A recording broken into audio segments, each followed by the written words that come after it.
नमस्कार दोस्तों, स्वागत है आप सभी का सेटिव एजुकेशन क्लासेस में। आज हम बात करेंगे कुछ डिफरेंट टॉपिक के बारे में, कुछ सिलेबस के बारे में, ठीक है, जो आने वाले एग्ज़ाम्स हैं उनके ऊपर। आज बहुत सारे एग्ज़ाम्स जो हैं आने वाले हैं, जैसे कि रेलवे एनटीपीसी हैं, जैसे कि आपका सीजीएल है, सीएचएसएल है, और बहुत सारे ऐसे एग्ज़ाम्स हैं जो अभी कंडक्ट होने वाले हैं आने वाले दिनों में।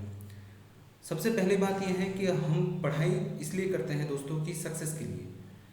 गवर्नमेंट जॉब एक सक्सेस को सिंबलाइज करता है, तो अगर किसी भी सक्सेस को पाना है दोस्तों तो उसके लिए कुछ चीज़ें बहुत इंपॉर्टेंट हैं, जैसे performance, persistence, discipline, attitude, failure, hard work, risk, determination, excel, patience.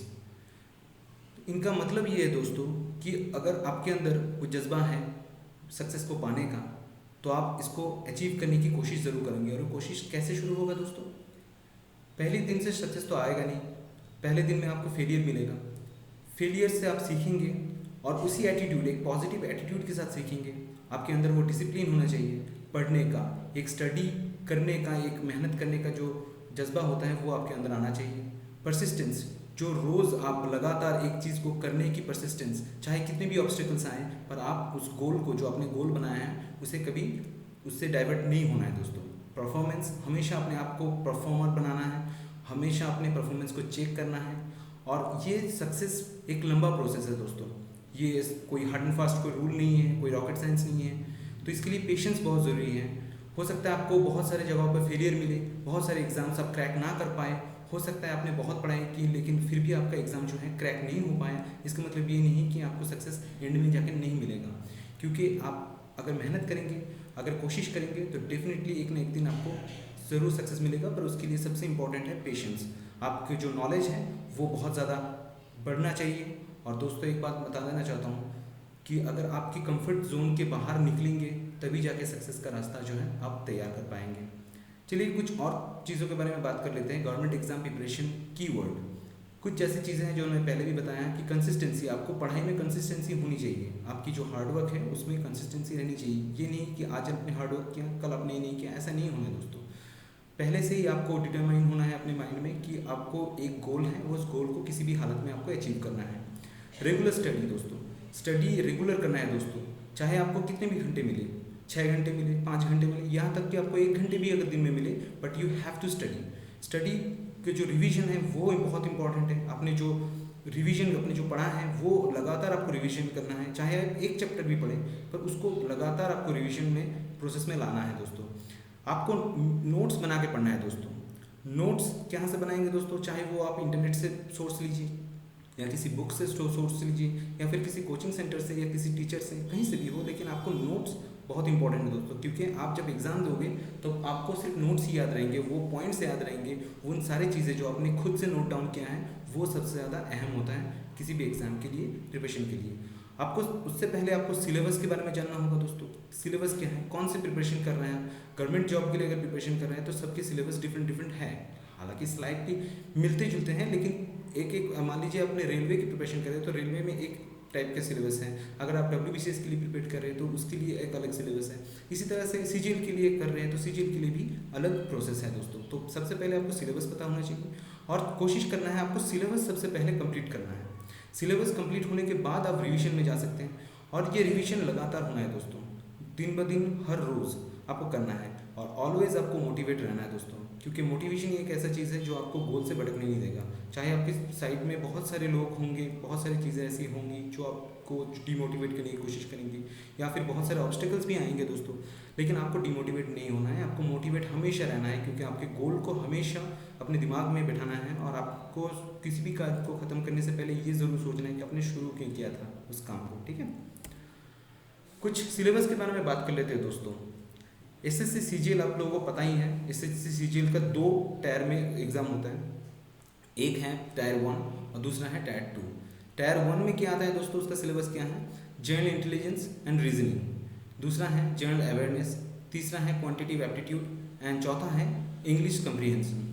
General intelligence या रीजनिंग में क्या आता है दोस्तों? क्लासिफिकेशन आता है, एनालॉजी आता है, कोडिंग डिकोडिंग आता है, पेपर फोल्डिंग मेथड आता है, मैट्रिक्स आता है, वर्ड फॉर्मेशन आता है, वेन डायग्राम आता है, डायरेक्शन एंड डिस्टेंस आता है, blood relation, series, verbal reasoning, non verbal reasoning और भी बहुत सारे जो हैं ये सब आते हैं आपके वहाँ पर। तो आपको इन रीजनिंग को प्रिपेयर करना है तो इस सिलेबस को हमेशा फॉलो करना पड़ेगा आपको। जनरल अवेयरनेस, जनरल अवेयरनेस में दोस्तों बहुत सारी चीज़ें हैं, जैसे कि स्टैटिक जनरल नॉलेज जो जीके होता है, जो स्टैटिक जीके हैं उसमें वो आता है। साइंस का जो पोर्शन है वो पूरा आता है, बायोलॉजी, फिजिक्स एंड केमिस्ट्री। उसको अच्छी तरह से सिर्फ रटना नहीं है दोस्तों, पढ़ना है, उसको समझना है, फिर उसको एनालाइज करना है, फिर नोट डाउन करना है, ठीक है। जैसे करंट अफेयर्स आपको डेली बेसिस में करंट अफेयर्स आपको करना है। डेली बेसिस में जो करंट अफेयर्स जितने भी चाहे इंपॉर्टेंट है, इसके लिए पेपर आपको जो है हिंदू हो या स्टेटमेंट हो, ये पेपर आपको बिल्कुल स्टडी करना है। स्पोर्ट्स रिलेटेड क्वेश्चंस आते हैं दोस्तों, इसका वेटेज किसी भी एग्जाम में 2 या 3 तो आ ही जाता है। इसमें बुक एंड ऑथर्स का भी क्वेश्चंस आता है दोस्तों। इंपॉर्टेंट स्कीम्स हैं, पोर्टफोलियोज हैं, पीपल इन न्यूज़ जो अभी न्यूज़ में है, मतलब किसी भी जगह पे अगर हाईलाइटेड है, अगर वो न्यूज़ में आ रहा है तो उसके रिलेटेड हम लोगों को सिर्फ वो नहीं पढ़ना है, उससे साथ बहुत सारी चीज़ें जैसे हैं, कोई भी इश्यूज़ हो। आज के डेट में अगर कोरोना से लेकर कोई इश्यूज़ है, क्योंकि बर्निंग इशू है, तो you have to study all the things, okay, not only about the corona, related कितने भी हैं, क्या क्या जगह पे हुआ है, कैसे हुआ है, वो सारा कुछ आपको जानना है दोस्तों। हिस्ट्री के बारे में, ancient history, medieval history and Indian history, ये तीनों चीज़ों को अच्छी तरह से समझना है, अच्छी तरह से याद करना है, नोट डाउन ज़रूर करना है दोस्तों। जियोग्राफी एक बहुत इंपॉर्टेंट महत्व है हर एग्जाम में, जियोग्राफी का भी वेटेज बहुत ज़्यादा है, तो जियोग्राफी में भी आपको जानना है। Indian geography and physical geography बहुत अच्छी तरह से जानना है। और अगर आप किसी भी स्टेट से दे रहे हो, उसका जो स्टेट जियोग्राफी है, चाहे आप वेस्ट बंगाल से दे रहे हो या दिल्ली से दे रहे हो या फिर महाराष्ट्र से, कहीं से किसी भी से जगह दे रहे हो, तो वहाँ का जियोग्राफी आपको पढ़ना है दोस्तों, उसका भी नोट डाउन आपको करना है। इकोनॉमिक्स भी बहुत इंपॉर्टेंट है, इकोनॉमिक्स का भी वेटेज है दोस्तों। हर क्वेश्चन पेपर में 3 या 4 सवाल वहाँ से आ ही जाता है। अवार्ड एंड ऑनर्स, साल में कितने अवार्ड्स एंड ऑनर कितने हुए हैं, कौन सा अवार्ड किस किस चीज़ों में मिलता है, ठीक है, ये सारा कुछ आपको पढ़ना है दोस्तों, ठीक है। क्वांटिटिव एप्टीट्यूड जो है मैथ पोर्शन है, यहाँ पे simplification, interest, average, percentage, ratio and proportion, problem and ages, speed, distance and time, number system, mensuration, data interpretation, time and work, algebra, trigonometry, geometry, ये सारे जो हैं बहुत इंपॉर्टेंट है, बहुत ही ज़्यादा इंपॉर्टेंट है, क्योंकि सबसे ज़्यादा यही एक चीज़ है जिसमें आप जो है पढ़ सकते हो, इसको एनालाइज कर सकते हो, और आपको रटने की बिल्कुल भी ज़रूरत नहीं है। आप जितनी प्रैक्टिस करोगे उतना ही आपका मैथ बेहतर होता चला जाएगा। और इसको क्रैक करने के लिए एक बहुत बहुत बहुत ज़्यादा इंपॉर्टेंट होता है कि मैथ के ऊपर आपका पकड़ जो है वो ज़्यादा हो। जितना ज़्यादा होगा उतनी ही आपको चांसेस रहेंगे कि एग्ज़ाम को क्रैक करने का, ठीक है दोस्तों। इंग्लिश कॉम्प्रीहेंशन, इंग्लिश भी आता है सीजीएल में, तो यहाँ पर क्या आता है दोस्तों, रीडिंग कॉम्प्रीहेंशन आता है, क्लोज टेस्ट आता है, स्पेलिंग आता है दोस्तों, स्पेलिंग चेक जो होता है वो आता है, फ्रेज एंड आइडियम्स आता है, वन वर्ड सब्सटीट्यूशन आता है, सेंटेंस करेक्शन आता है, एरर स्पॉटिंग आता है, फिल इन द ब्लैंक्स आता है, एक्टिव पैसिव वॉइस जो वॉइस चेंज है वो आता है, नरेशन चेंज भी आता है, ठीक है दोस्तों, article prepositions, fill in the blanks, ये सारा कुछ इसमें आ जाता है। तो आपको अगर पढ़ना है तो ये ज़रूर नोट डाउन कर लीजिए दोस्तों, ये सिलेबस बहुत इंपॉर्टेंट है, क्योंकि सबसे पहले सिलेबस ही हम लोग पढ़ते हैं। सीजीएल टायर 2 जैसे मैंने बताया कि दूसरे भाग में जो अगर क्वालिफाई करता है टायर 2 टायर 1 में, तो टायर 2 में वो एग्ज़ाम दे पाते हैं दोस्तों। यहाँ पर भी क्या है दोस्तों, क्वांटिटिव एप्टीट्यूड है दोस्तों। वह क्वांटिटिव एप्टीट्यूड मतलब मैथ्स, वही सारी चीज़ें हैं, लेकिन एक थोड़ा सा हायर लेवल पे आता है दोस्तों, ठीक है। तो आपने जितना भी पढ़ा है तो उससे थोड़ा हायर लेवल आपको पढ़ना है। इसमें भी मैथ में simplification, interest, average, percentage, ratio, proportion, speed, distance, time, number system, ये सारा कुछ आ जाता है दोस्तों। इंग्लिश में भी मैंने जब बताया वो सारा कुछ सेम ही है सीजीएल टायर 1 से, खाली इसका जो मतलब स्टेज है वो थोड़ा सा हायर है, तो you have to study in higher level, okay. ये एक बहुत इंपॉर्टेंट चीज़ है कि आप कौन सा स्टडी कर रहे हैं। तो मैं कहता हूँ दोस्तों कि जब आप सीजीएल की प्रिपरेशन कर रहे हैं तो टायर 1 के लिए नहीं, टायर 2 के लिए एक साथ में करिए, ताकि कि आपको जल्दी से जल्द आपको बहुत सारी चीज़ों के बारे में जानकारी मिल सके और एक साथ आप नोट डाउन कर पाए और आपको मेमोराइज करने में भी ईजी हो। स्टैटिस्टिक जो होता है दोस्तों, उसमें स्टैटिस्टिक में भी आता है यहाँ पर measure of dispersion, measure of central tendency, movements, skewness and qualities, correction and rejection, random variables, spelling theory, analyze and variance, time series analysis, index number, ये सारा कुछ आ जाता है, ठीक है। फिनांस एंड अकाउंटिंग में भी आता है आपका यहाँ पर जनरल अवर्स में, फंडामेंटल प्रिंसिपल्स जो पॉलिटी आपको आता है इंडियन कॉन्स्टिट्यूशन में, फाइनेंशियल अकाउंटिंग भी आता है, बेसिक कंप्यूटर अकाउंट्स जो होता है उसमें आता है, सेल्फ बैलेंसिंग, ये सारा कुछ इसमें आ जाता है दोस्तों, ठीक है। चलिए, आरआरसी ग्रुप डी एग्ज़ाम अभी हाल ही में एग्ज़ाम का डिक्लेयर किया गया है आरआरबी से आरआरसी में।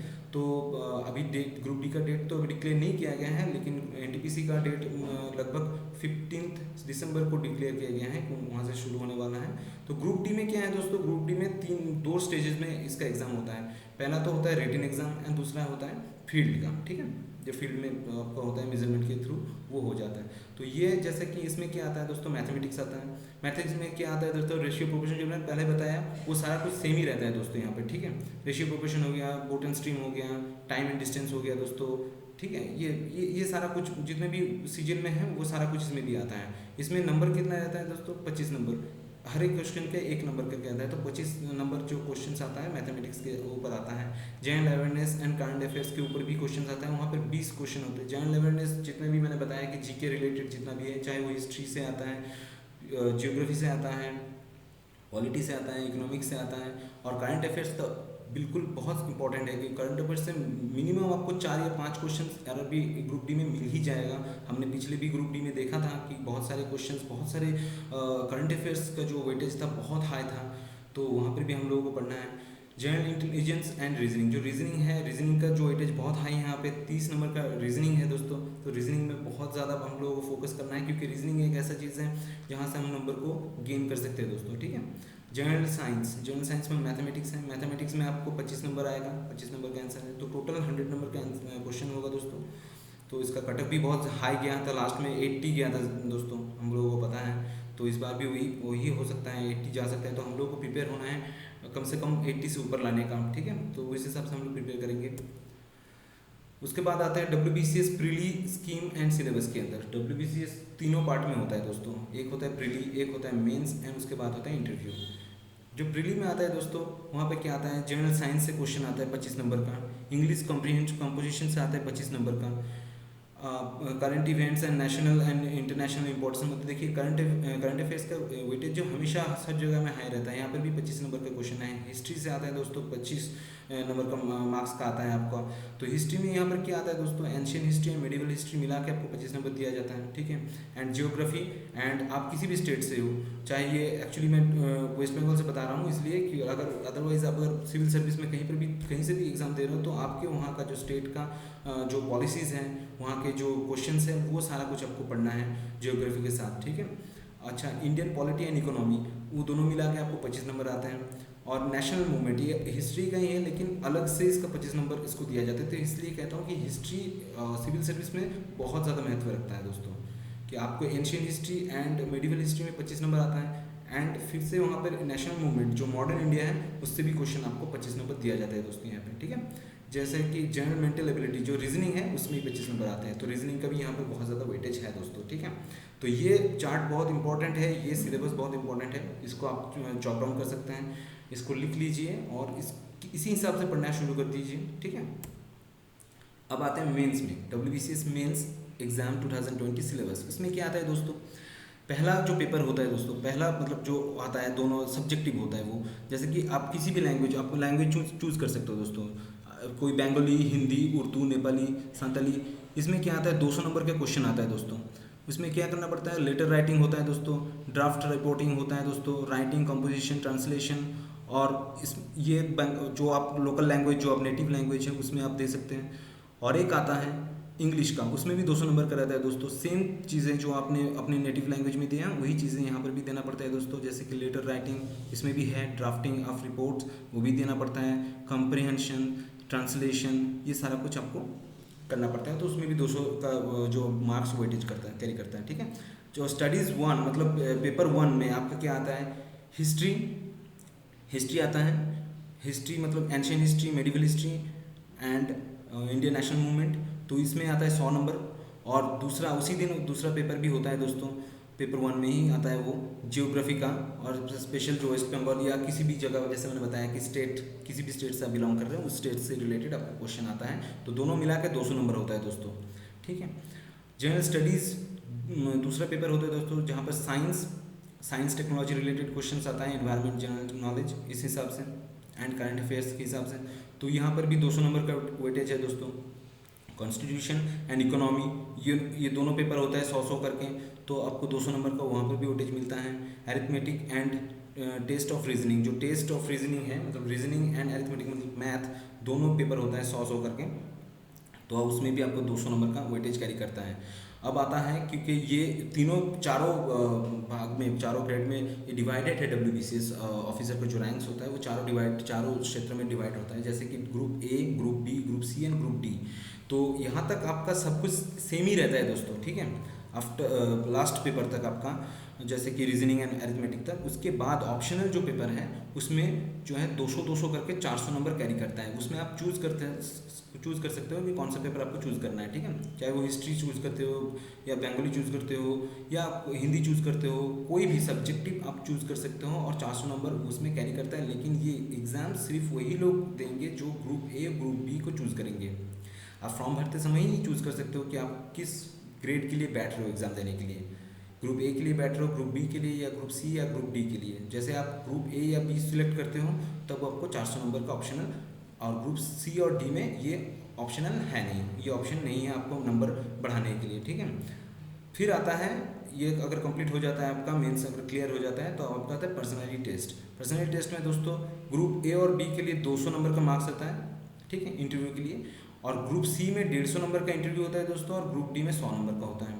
टोटल जो मार्क्स है दोस्तों, ग्रुप ए का 1800 टोटल होता है, 1800 नंबर के ऊपर एग्जाम होता है। ग्रुप बी का 1800 नंबर के ऊपर ही एग्जाम होता है, और ग्रुप सी का 1350 नंबर के ऊपर एग्जाम होता है, और ग्रुप डी का सिर्फ 1300 नंबर के ऊपर एग्जाम होता है दोस्तों, ठीक है।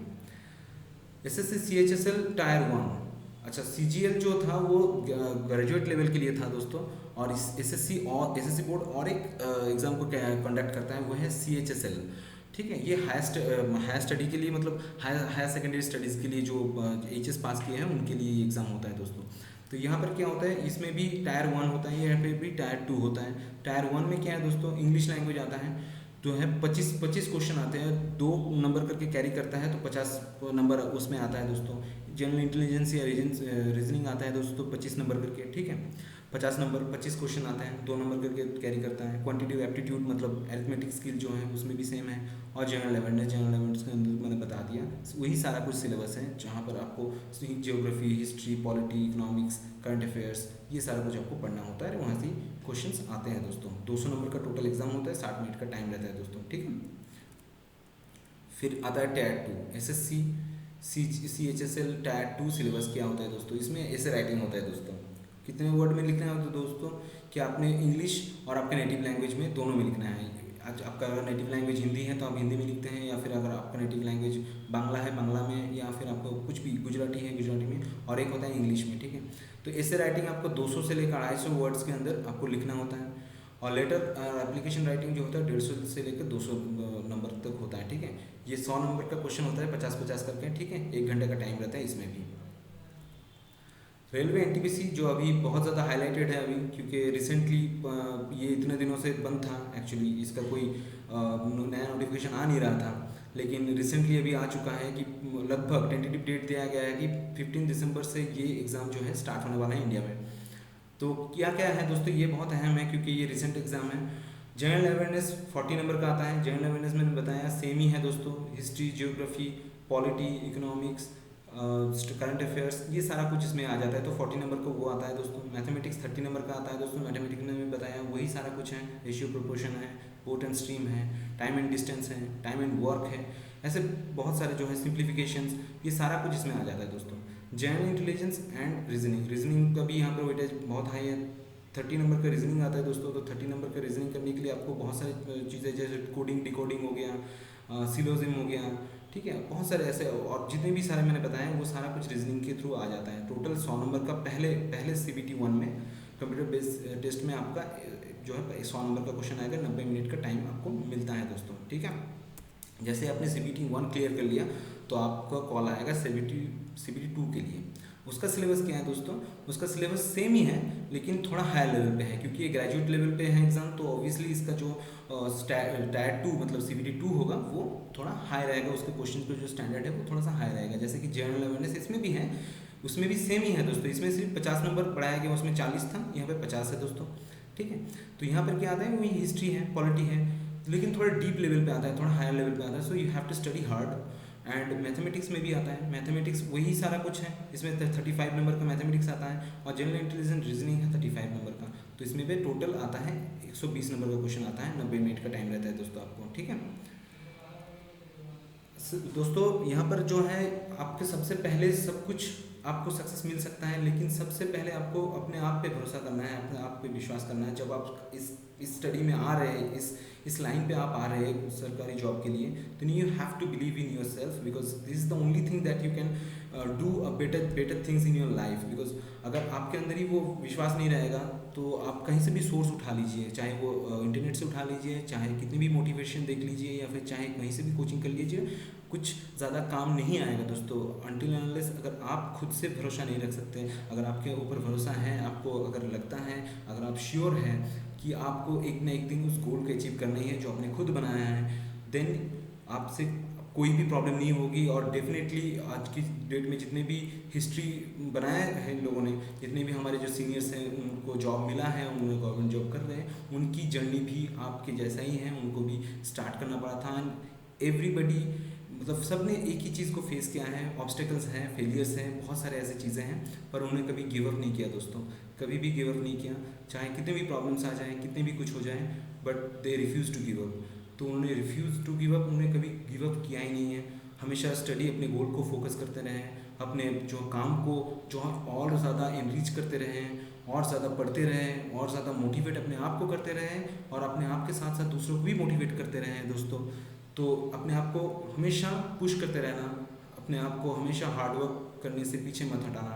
यही दोस्तों सेटिफ एजुकेशन में आपको यही सब सारी चीज़ों के बारे में आगे जाके भी क्लासेस मिलेंगी, बहुत सारे क्लासेस बहुत अपकमिंग आने वाले हैं, इन सब रिलेटेड एकदम आपके सिलेबस वाइज हम लोग पढ़ाने वाले हैं, ताकि आप लोगों को दिक्कत ना आए। जितने भी एग्ज़ाम्स आने वाले हैं या आगे दिन में जो हैं, जो लॉन्च होने वाले हैं नए नए एग्ज़ाम्स, वो सारा कुछ हम लोग आप लोगों से पढ़ाएंगे, ठीक है। थैंक यू दोस्तों वीडियो देखने के लिए। लाइक एंड सब्सक्राइब ज़रूर कीजिएगा, शेयर ज़रूर कीजिएगा, बेल आइकन को दबाना मत भूलिएगा दोस्तों, क्योंकि आप लोगों का सपोर्ट बहुत इंपॉर्टेंट है, बहुत ज़्यादा इंपॉर्टेंट है। सो थैंक यू दोस्तों, जय हिंद।